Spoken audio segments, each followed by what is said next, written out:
भारत की धरती पर जितने रहस्य हैं उतने शायद दुनिया में कहीं और नहीं। और इन रहस्यों में से सबसे बड़ा है द्वारका, भगवान श्री कृष्ण की नगरी।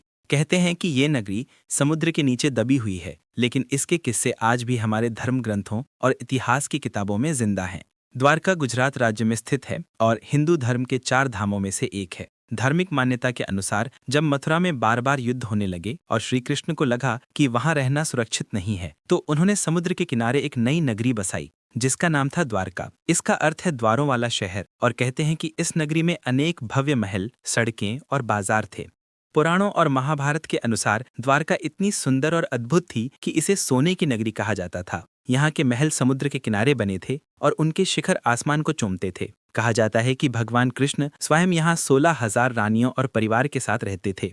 लेकिन द्वारका की सबसे बड़ी रहस्य यही है कि ये नगरी अचानक समुद्र में समा गई। माना जाता है कि भगवान कृष्ण के पृथ्वी से प्रस्थान करने के बाद समुद्र ने धीरे धीरे पूरी नगरी को अपनी लहरों में डुबो लिया। अब सवाल ये है कि क्या ये सिर्फ एक कथा है या इसके पीछे इतिहास छिपा है।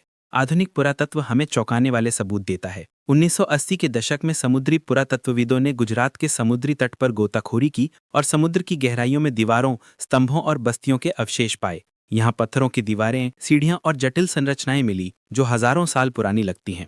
कई शोधकर्ताओं का मानना है कि ये वही प्राचीन द्वारका नगरी हो सकती है जिसका वर्णन महाभारत में मिलता है। इतना ही नहीं, समुद्र के नीचे पाए गए बर्तनों, मूर्तियों और धातु के टुकड़ों की जांच से यह साबित होता है कि ये नगरी लगभग 9,000 साल पुरानी हो सकती है। अगर ये सच है तो ये दुनिया की सबसे पुरानी सभ्यताओं में से एक थी। धार्मिक ग्रंथ बताते हैं कि द्वारका के डूबने के बाद लोग दुखी हुए, लेकिन ये भी कहा गया कि ये भगवान की ही लीला थी। आज भी जब भक्त द्वारका जाते हैं और द्वारकाधीश मंदिर में पूजा करते हैं तो उन्हें लगता है मानो वो उसी प्राचीन नगरी में खड़े हैं। तो दोस्तों, ये थी भगवान कृष्ण की डूबी हुई नगरी द्वारका की कहानी। क्या ये केवल आस्था की बात है या वास्तव में समुद्र के नीचे छिपा एक प्राचीन शहर? ये सवाल आज भी वैज्ञानिकों और भक्तों को दोनों को सोचने पर मजबूर करता है।